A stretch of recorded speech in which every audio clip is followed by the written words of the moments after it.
got plans. Where to begin? It involves sound scans and this mic in my hand. And by the time you get to hear this, I'm probably the man. I know my DJs got connects, I'm probably out in Japan. Like, can I kick it? And they like, yes you can. My broken foot has got me leaning like a kick in the stand. But so, I'm like the grease in the pan. I'm quite essential to what's cooking at your city summer jam. Watch me, a young Muhammad Ali. Boy, I'm floating like a butterfly. Rep the letter B, I see ya.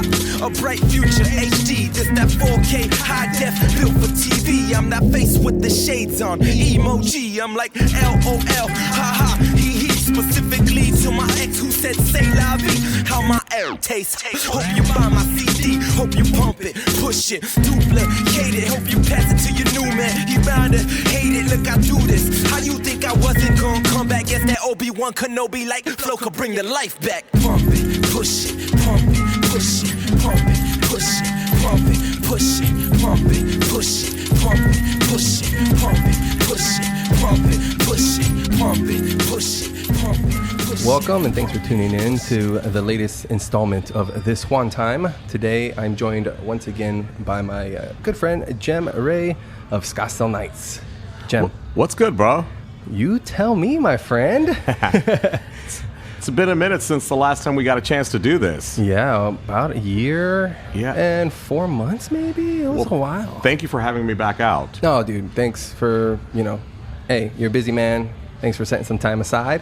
And pull that mic. You can bring it. You see how I have it like this? Bring it all the way. Yeah, bring it, and then that's what I'm talking about. Twist it towards you, like this. Yeah, you can put it right in front of you, just like I have it. Yeah, you can. Hey, manhandle that thing. Perfect. I can abuse this. Yeah.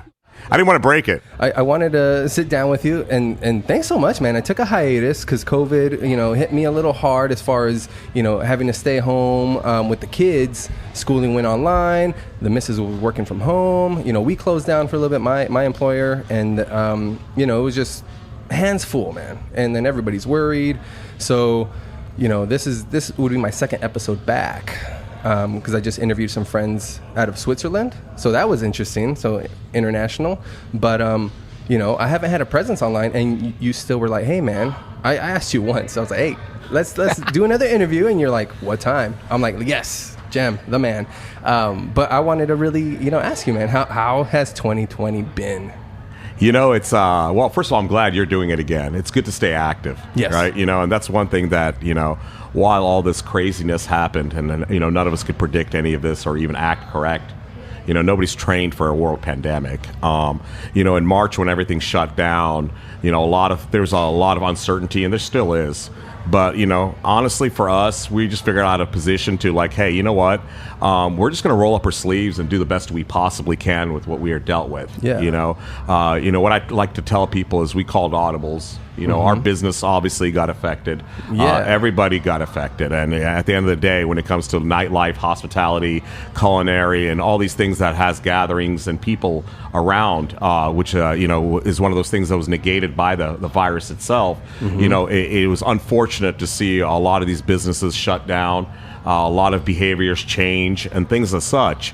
But for us, we're fortunate that we have that massive network. We're fortunate that we were able to figure some things out, honestly. Yeah. Working from the office, our team is a very good team. Our promoters, our marketing specialists, our social media. I've got a very, very good, strong team. And there's a lot of us, and there's a lot of people that have different roles.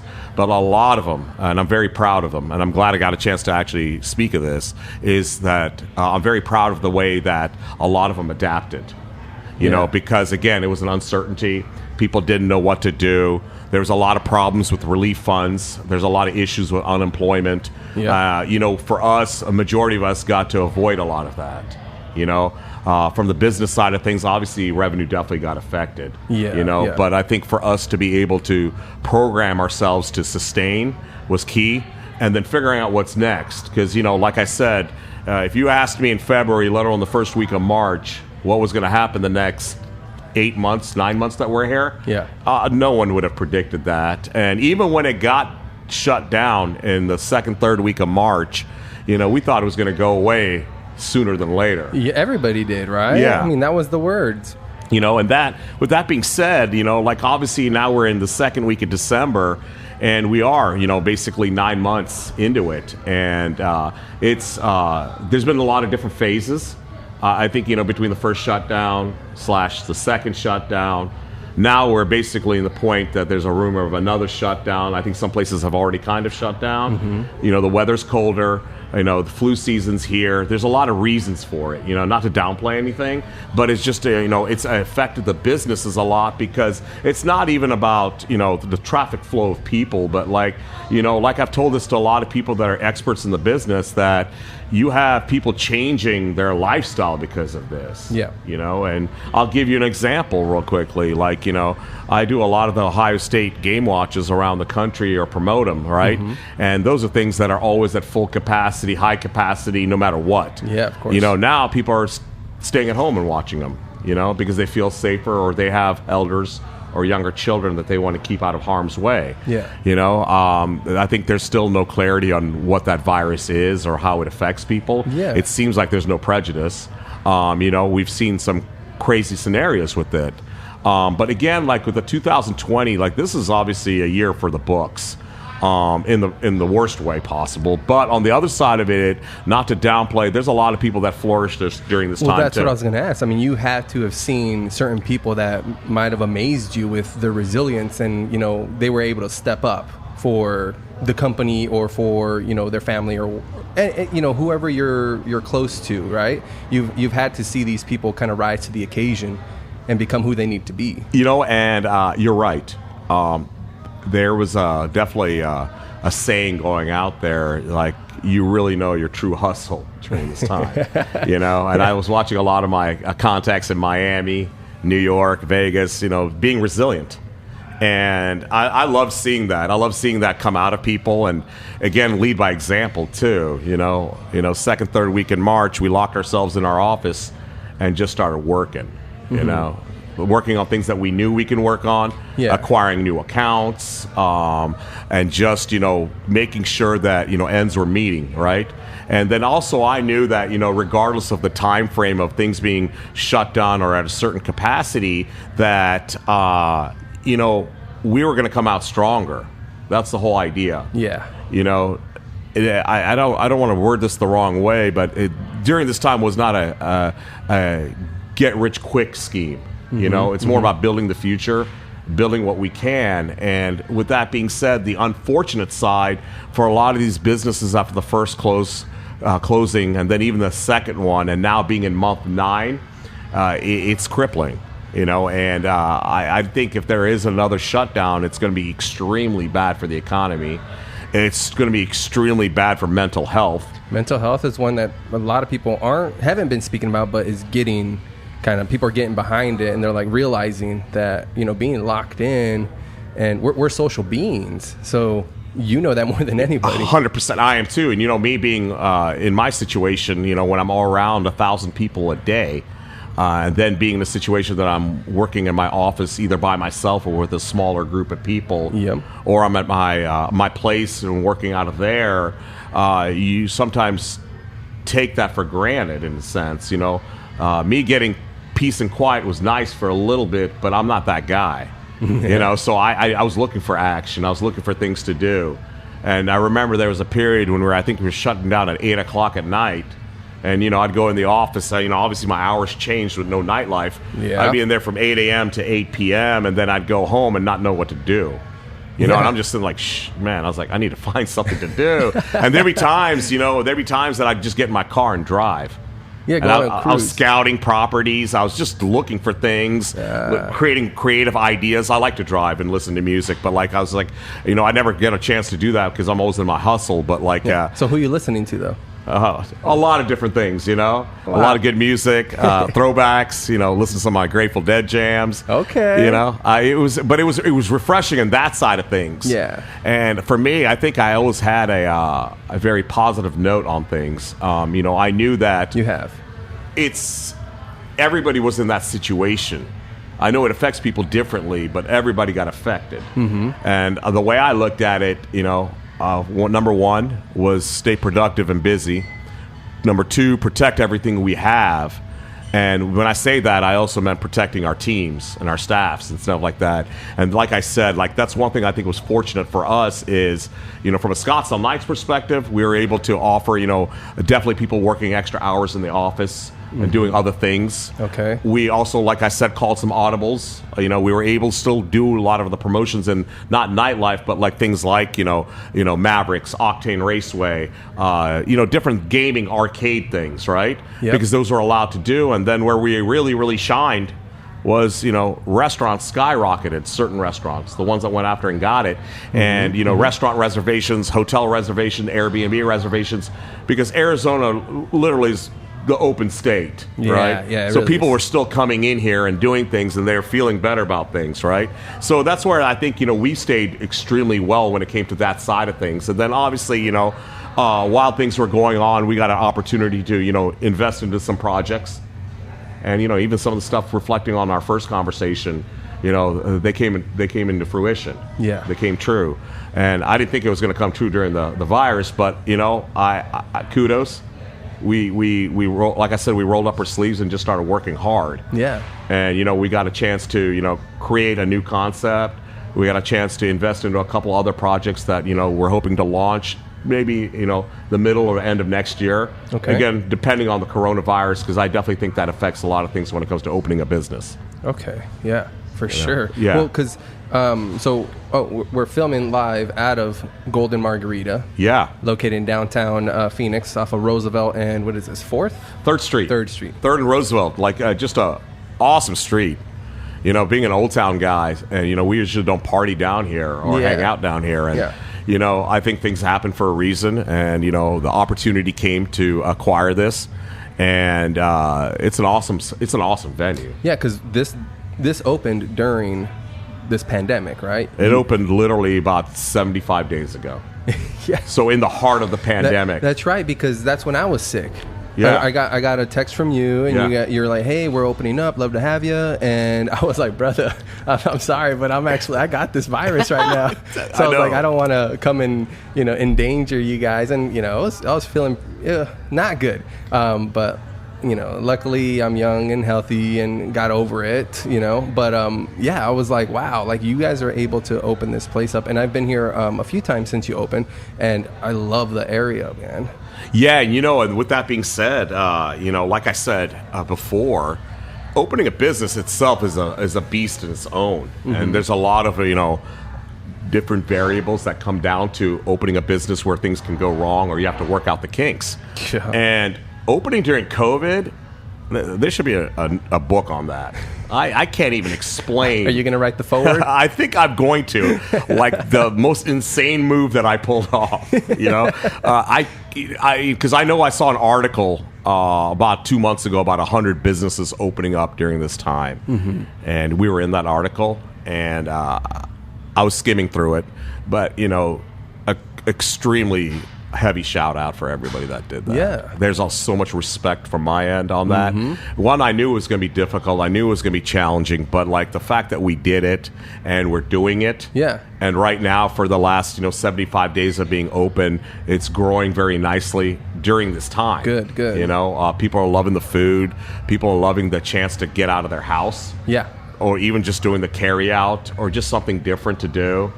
You know, obviously we've been very, very good about, you know, the CDC guidelines and being strict about certain things. That's never easy. That's just a very, very difficult situation that people just aren't trained for. Yeah. And people have to make up things as they go. But, you know, keeping the sanitizing stations plenty around here, as you can see, you know, having plexiglass in certain areas, just the things that the state needed to make sure that everything was good. We highly respected it and just got it done. Yeah. And the clientele feels on it, too. They feel safer. They like the spaciousness. Patios help. Yeah, you know, having 3 patios out You here. have 3 patio spaces, right? Yeah, and, you know, for that, with that just creates more seating, right? Yeah. So that, you know, that was very good. But, like, you know, the unfortunate side, and I'll go into it right now, is that there's just some people that are anti-business and anti-people being active during this time. Thanks for bringing that up, because I was trying to come back to a point that you had mentioned, and then I lost it. I'm like, I gotta remember it, but that's it, because these businesses are opening and they're creating employment opportunities to people that would otherwise, be at the government's teat. You're providing, these businesses are providing an avenue for people to make a respectable living wage and do what the economy is supposed to be doing, and that's another part of it, and I think there's a lot of different layers to that conversation. It is. Us, like, for example, here we have 72 employees, and for me, the way I look at it, that's 72 people working during this time and having an opportunity to collect a check and carry on their livelihood. Yeah. And then honestly, when you say you have 72 employees, that means there's probably another 30, 40 that's either, a third party or something else that you're doing that's helping, whether it's helping out with decorations or just other random things that I'm just trying to throw people a bone here and there.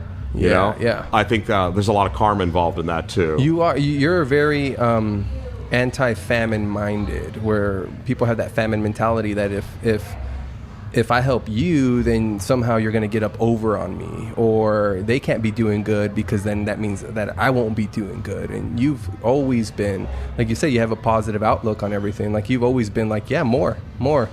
Everybody should be, what's that saying? Rising tides. Rising tides. Everybody should be able to eat at the table. Yeah. I think it's one of those things, and I'm glad you said that, and I appreciate you saying it. It's like, there should be no sour or any kind of vindication for people trying to do work right now. Yeah. Everybody has a different story. Everybody has a different footprint. And if there are people out there trying to work their asses off to go get something, to get something done during this time, it should be encouraged, not a distraught. But and if you don't have a problem with it, then just stay away from the business. Just distance yourself from that. And that's where, nobody's going to agree on that. I think everyone's going to agree to disagree on that. But, on that side of it, like I said, there are other people that are very, very proactive in doing this. And, again, kudos to my team, because, a lot of people did this during this time. And people were like, well, you think it's a good idea interacting people when when there's a virus out there. Yeah. There's no vaccine that's been created yet. I mean, there is now, but I don't know what status this is on. No, who knows how it's going to affect us. But, on that side of it, you have to look at some other things. And, again, not to take shots at anybody. That's not what I'm here for. But it's like, you see grocery stores or you see other congregations that are having 600, 800 people, but things are okay. And then you have larger companies that can outman a smaller company. And then you are basically putting people out. Yeah. And as you can see right now, again, going back to what I was saying earlier, there's different phases of businesses going out, And for us, like I said, I wasn't going to let that happen. Yeah. That's just not going to happen. But it's like one of those things that we got to figure out how to, utilize our network and expand so there is opportunity / revenue coming in. That's beautiful, because honestly, I was worried about you, and that's why I was, I wanted to reach out, because I was like, man, how has this been? Because I saw some of the headlines about Old Town and whatnot. It wasn't in good light, and I'm just like, man, how? And again, going back to that, I know that there's a lot of rumors and there's a lot of things that are not in good light, but for me and all the businesses that I work with in Old Town, Scottsdale, and any area of Arizona, let alone Phoenix, but it's like more power to all of them. More power to the entertainment district. Yeah. More power for everybody sacrificing their health to keep things open. Yeah. Some people don't look at it from that view. Because there's people that have those choices that they could stay on unemployment or collect money from whatever they're doing. But there's other people that I can't. No, and I don't even have that philosophy to begin with. But it's like let them do what they need to do. Again, it goes back to, you don't have to be in that environment. Nobody's forcing you to be in that environment. And whether the mall is open, whether it's cafes, coffee shops, bars, nightclubs, restaurants, let people carry on. You've already created guidelines. Yeah, exactly. Let the guidelines be there. We all understand it's all brand new stuff. Yep. But, don't take shots at businesses that are trying to be open. That are complying with those guidelines. Yeah, and that's where, again, it goes back to where I think people have different views on that. Mm-hmm.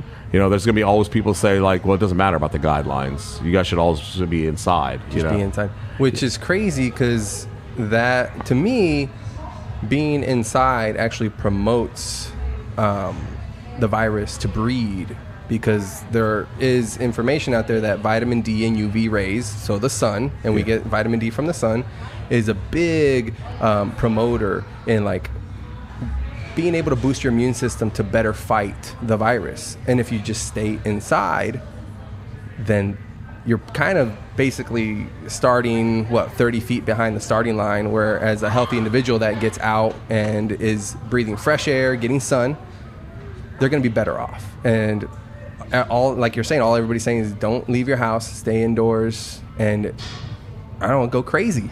Well, you know, and that side of it, and before I say something that could be misconstrued, you know, I'm not a doctor, I'm not a scientist, so I'm not going to act like I'm one. Yeah. But like, you know, when you're in an airplane enclosed with an X amount of bodies, or you're inside, like you just said, you know, there's a lot of rumors about the air conditioning and things like that, right? Well, we all know that sun is healthy. We all know that being outdoors is healthy.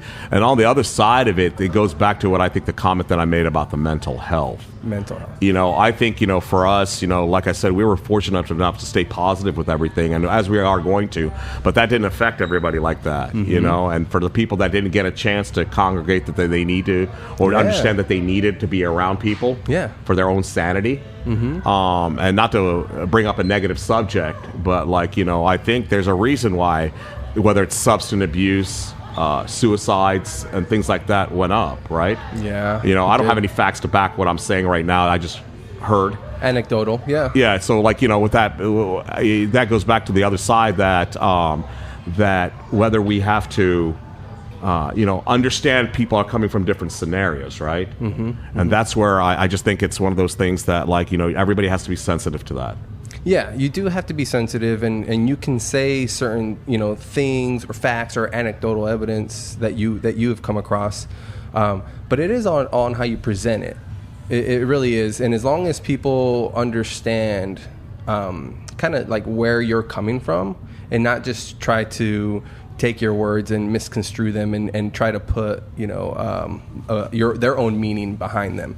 Yeah, we would all be a little bit better off like that, where, you know, I understand where you're coming from, but also see my side, and, you know, empathy. Having empathy. But I'm amazed how you've neoed your way around this, because you haven't been sick, right? No, I haven't, and you know, I've been around people. I've been tested 3 times. Yeah. You know, it's just one of those things that, you know, fortunately, thus far, I've not had a symptom or any sort. Yeah. So I just got tested just because I know I'm around people all the time, right? Yes, yeah. You know, and for me, like, you know, even though I haven't had any interactions with any elderly people, or it's limited, I should say, or like even around like my nieces or nephews, they haven't been around me. I keep my distance because I know I'm around people. But like, you know, I know, like, you know, especially around May and June, a lot of people that I know, especially people that are active, all, you know, had it. I think there's obviously another wave that's having it right now. Yep. And I think that's inevitable when it comes to that. Yeah. You know, so it's one of those things that, you know, I pray for the best when it comes to that. You know, I'm hoping that, you know, the vaccine helps the general populace feel safe. Yes. You know, that's their own prerogative to do what they want to do. Yeah. And I think on the other side of it, it's going to help people feel safer to be around other people. Yeah. You know, that's the key, because it goes back to mentality. But like, you know, as you've seen, Juan, we just carried on in the being safe and being respectful, but we've carried on, you know. Is there any new ventures that you didn't see yourself doing that the situation you're in forced you to, and you've been like, wow, I didn't never imagine this, well, but it's we're doing great. Yeah. So I think what happened was it created time that I never had, right? So when I started seeing that I had this time, I'm like, oh, man. I was like, let's see what we can do. Yeah. You know, and that's, again, where I think, you know, I was very courageous with that. But it's like, you know, I got a chance to rebrand, refurbish a lot of things from the Scottsdale Nights perspective. We just became stronger. and we're going to be a lot stronger when things do reopen. And then obviously creating, like I said, when we call those audibles, we just reached out to hundreds and hundreds of different friends, companies who needed extra marketing, extra social media, extra shout outs, whatever the case was, and it worked out well. It worked out well because, one, it kept us busy. Yep. Number two, it created an income that we wouldn't be doing if we were still doing what we were doing before the COVID hit. And then, obviously, because of the side of more opportunities being created because, business were closing down and things were happening, things were changing, dynamics were changing. We went after some things. Yeah. Did you feel that kind of like that circle kind of closing in on you? Yeah. Yeah. Yeah, definitely. And I think that's where I think my instinct or just being out there and obviously staying active and having conversations with a lot of other business owners and people that have good influence with that, it helped. It helped a lot. And then I see what's happening, and I can't predict the future, and I'm not going to even pretend like I know, but I just know that I'm going to keep working at it. As long as I give it 110% every day, things are going to, I think, pan out when it comes to that. And who knows? We'll see what happens after, the next couple months. If there is going to be another shutdown, is there going to be a shutdown after basically being sworn into the office? And then you have also the situation of, 2-3 months of cold weather going into February, March, seeing what happens then. Yeah. And then who knows where we're going to be in March of 2021, let alone June, when I think a lot of people were planning on reopening certain things. Yeah. Concerts. That's the word right now, right? It's about May or June. Yeah, I think that is the word. I think there's a reason there's a consistency around that date. Why is that? I know. It's been like that. Like even when things got shut down in April and May, and like for example, certain people that I know in the banking business, certain people I knew that were flight attendants and things.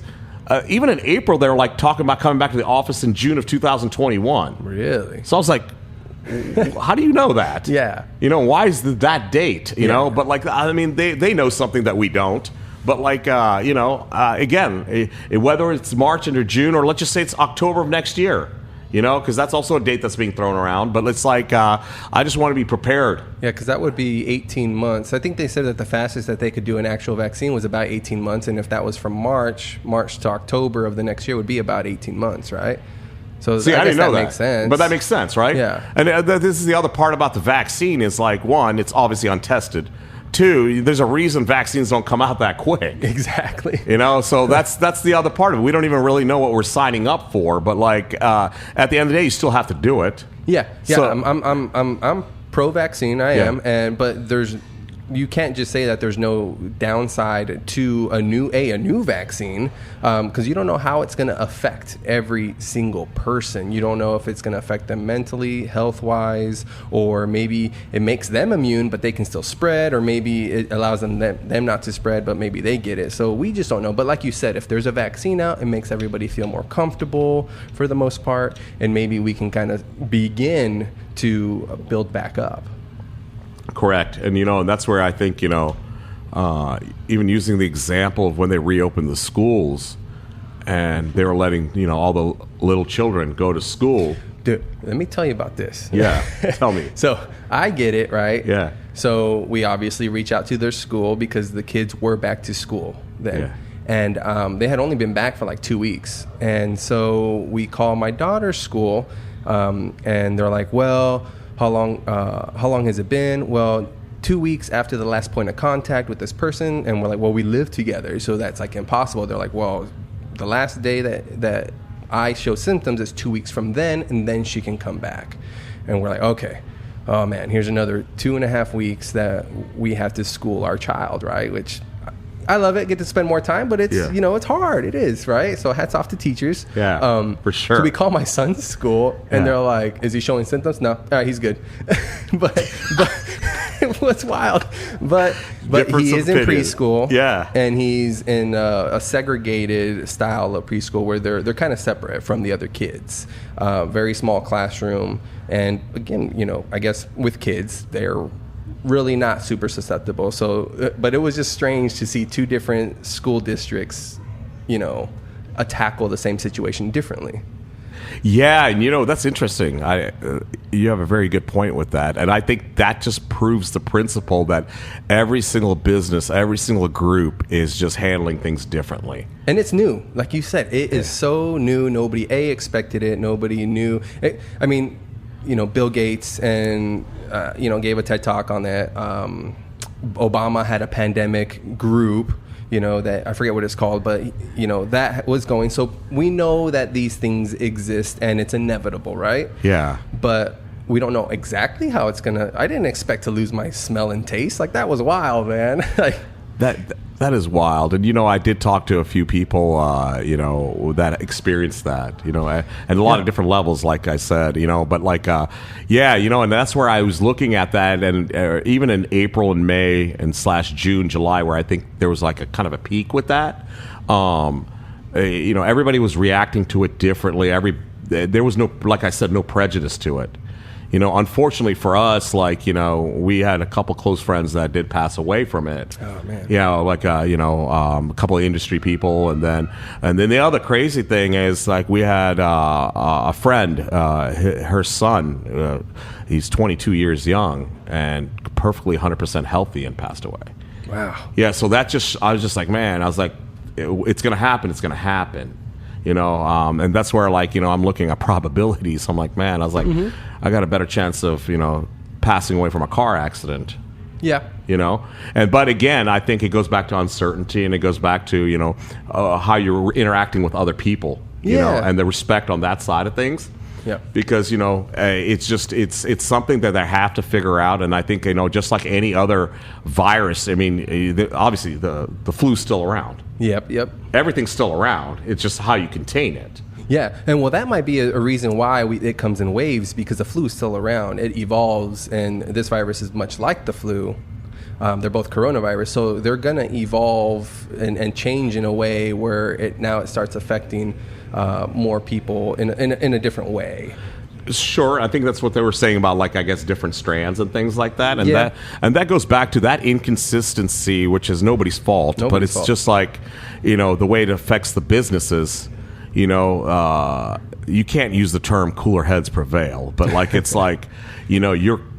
you got to get to a point that you can't cripple the economy even more. Yeah.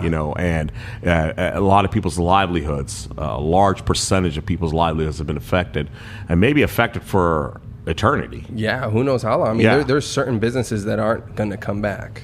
No, and that's already happening. Yeah. I think there's certain businesses that are hanging on. And who knows, like I said, on the other side of things is people are changing their habits, and again, like I said, somebody for me that's been in a life longer in the hospitality business, I do believe that food and beverage will never go away.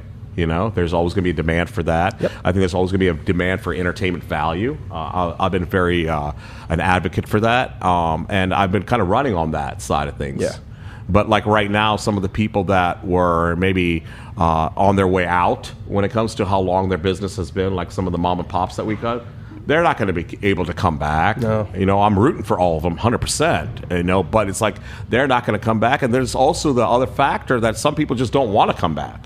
Oh, yeah. I guess you haven't thought about that. No, and I've seen it. I've seen some people, weeding themselves out. Yeah. And then I've seen other people go on to do better things. Yeah. And more power to all those people. But again, another one of those negative aspects of this thing. So, a lot of people checked out.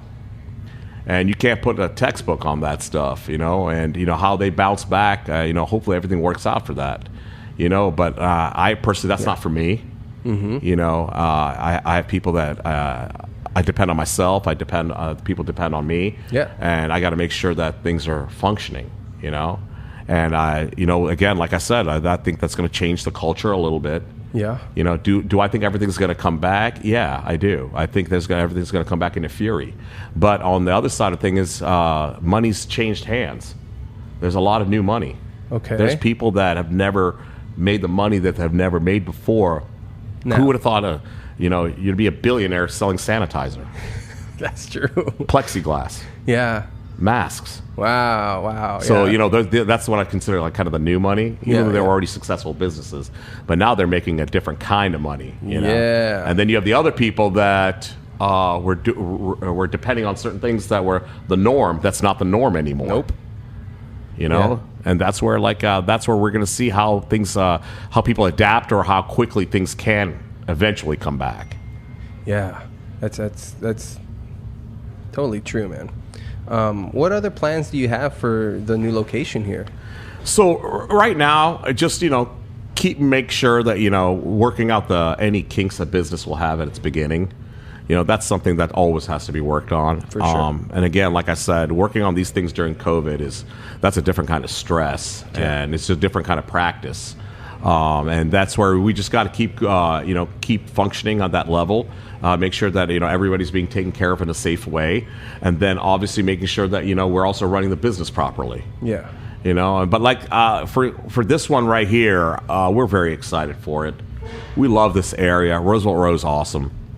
This is and even all the people that are in our networks from Scottsdale or North Scottsdale, Ahwatukee, whatever area of town they are from, they're just loving it down here. Yeah. There's definitely been an ignition in down here. It's definitely vibrant. Like I said, I've noticed it, and I live near downtown Chandler, which is nice. They've recent buildings, new bars, a hotel, all that, renovated.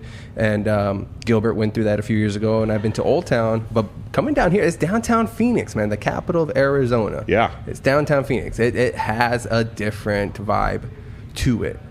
It definitely has a different vibe to it, and it's just, it's definitely got some beautiful artistic values, and there's so much potential down here. I'm definitely looking forward to doing some more stuff in Scottsdale when things are okay again. Yeah. But on the other side of things is whether it's Chandler, Gilbert, and this area right here, we definitely want to expand. And this project proved to me that we can be very successful in other areas. Yeah. Well, you're a monster on social media and marketing in general. So, you're going to exude excellence in what you're doing. And people get behind that, Thank you. You're a name. So, that. yeah, I see, didn't you just have a two-time NASCAR? Yeah. I mean, that's one thing all these, influential people, athletes, race car drivers, influencers, models, they're all coming through to just eat. Yeah. Because, that's our play. We're definitely a restaurant. We're the modern kitchen. That's our hashtag, with some energy. Yeah. Restaurant with energy. That's the way we like to word it. But, they're all, NASCAR two-time champion, Michael Waltrip coming here to do his VIP dinner. A lot of the athletes coming here to do their dinners. A lot of the Fortune 1000, Fortune 500 people that are in town that are living here or visiting are just coming by because they also want to be around some action. Yes. Yes. And that's one thing, again, I cherish that because definitely in the first 75 days, a lot of great support. And then there's also that level of support of other businesses coming to support a business that's opening during this time. Yeah, because again, opening up a business has its own challenges, but in this time, I think there's a lot of people out there, as much as there might be some naysayers, there's plenty of people rooting and being like, hey, they're doing something, and we hope it's great. Yes, and you're 100% right about that. Yeah. Minus the negativity side of it, and I'm not going to reflect on that. There is definitely a lot of positive vibes when it comes it's good to to acknowledge it. It's be like, okay, yeah, that exists, but I'm gonna maintain doing me. Take a drink, hydration king. You are the hydration king, man. That's why. See. Fiji sponsored this pod. No, I'm just messing. Fiji should sponsor Fiji this. sponsored you not getting sick, man. Definitely. No, this is awesome. Like I said, I've been here a few times. You got 2 bars or three locations here in the venue. 3 different. So there's a main bar area, the island one right there that faces the corner of the street. There's on the venue side there is another long bar. Yeah. And then there's another one that's a makeshift in what we're eventually going to make it into the wine lounge. But honestly, because of that spacious seating. We're just having people just sit in rows, eating with the correct distancing. Yeah. And it's just creating a good vibe. Yeah. Because we are fortunate in the sense that it is a bigger, spacious venue. 4 rooms, 3 patios, like I said. But, because we're one of the bigger venues in town, that's not a concert venue, we're able to do things, add more seating, add fold-up chairs, add more tables, and that's what we did. And that's the reason why you can see the way it's laid out. This isn't a normal layout by no means. No, it's this not. has completely been adjusted to COVID, but it's working. Yeah.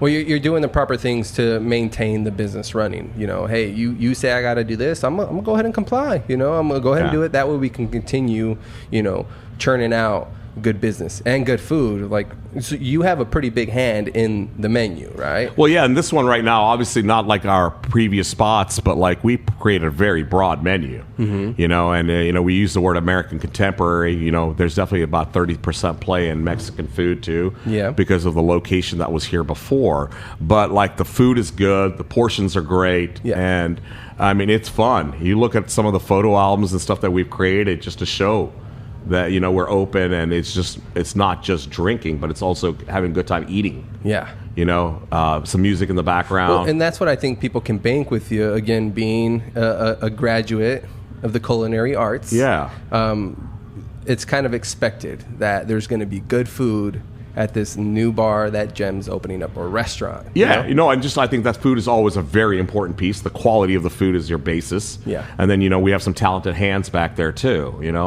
And I'm so happy to see that. And, again, like this is not our first rodeo. The first 30 days was crazy. It was insane crazy. There was a lot of things that needed to be worked out. And we're in month 3, and on Christmas Day will be exactly day 90. Okay. So we're coming up on day 90, but like I said, you're going to always improve every single day. How's you? So you mentioned day 90. So day 90 in a new restaurant is kind of a milestone. It is for me. Okay. I always say, realistically, it's a year. But there's certain things after 30 days that need to be accomplished. Because you've been around the block, Jem, right? Yeah. And then even after a month, maybe after 3 months, what most people like to accomplish in 6 months, 180 days, I like to do in 90 days. Okay. There's certain structures that need to be put into place. There's certain things that from a branding aspect that needs to be out there so we can build correctly. Things need to manifest out there. Sometimes people don't know that or don't understand that, but there's definitely some impatience when it comes to that. But on the side, like I said, the reviews keep getting better and better. And like I said, I'm not going to sit on the negative things, but when you're an issue that you're opening and you get a surge of people that you weren't expecting to get, and somehow service is not right there. Well, you know what? At least we have a good problem that we have the surge of people. Exactly. So we spin it a little bit differently on our side of things. Yeah, I mean that's a good way to look at it. Where it's like, hey, sorry, and as long as people have to see that. I mean, to be oblivious to that I'm not being served or something like that, but you see how many people are here, like you got to kind of take that all into account. No, for sure. And that's why we just keep moving on the way we do. But again, like I said, and for just not even just us, but every business that is open and putting a full effort out there, a lot of praise to them. For sure. That's where people might not understand that now, but they're going to understand it maybe 5 to 10 years from now when our economy is at full throttle again. Damn, Jem spitting truth out of the tequila room. The 42 room. Oh, the 42 room. That's what we just nicknamed it. Okay. So what's the significance in 42? Just bomb tequila from that year? Like those guys. That's the start of the Don Julio year. Okay. But and they've been a very, very supportive group. And like the good thing about this business that I do want to touch up on, all these purveyors and all these people that have helped us out during these times, it was good to see for our end too, because we were able to activate some people too, in the sense of getting some people some extra work or getting their jobs back and things like that. And that makes me extremely happy. Oh, that has to be. Yeah, that on a personal level, that was the right things. So I know we did the right thing. Good. Good. Yeah, that's your truth, man, and I'm 100% behind it for sure. And this room, this room has been a fun little room. People having some cool dinner parties. So in here. what about that hair, Jem? Yeah. I grew it out, you know? I got the quarantine beard. Yeah. I had to take it down now that everything's, well, anyways. I've been bragging about it, honestly. I've been walking around town just telling everybody how beautiful my hair is. I'm team long hair. The mane. So, like, basically what happened was when the pandemic hit, I didn't have to spike my hair up anymore. Yeah. And then I was like, well, I don't need to do anything because I'm not doing anything. Yeah. I'm just in my office with myself, right? And it flows better when you're cruising. Yeah, no, 100%. Then I was like, you know what? I haven't had long hair in like 22 years. I'm just going to grow it out. Yeah. And it's growing out, and then I'm like a lie. I do have very nice hair, so so I was like, you know what, this is looking pretty nice. So I'm just gonna let it keep going, and I've got a lot of compliments on it. No, I totally dig it. It caught me by surprise. All of a sudden you had this freaking mane, and I was like, whoa, what happened to the spikes? But I'm like, damn, I dig it. I've only had like 2 people tell me to go back to my spikes. Who? Yeah. Tell them that, I don't know, they need glasses. Yeah. They're crazy. Unless one of them was your niece. Then No. Then I have to listen. Yeah, exactly. Beautiful, man. Anything else you want to touch on? No, just to close it out, COVID's been a tough situation. We all know it. But, roll up your sleeves and get some stuff done, Yeah.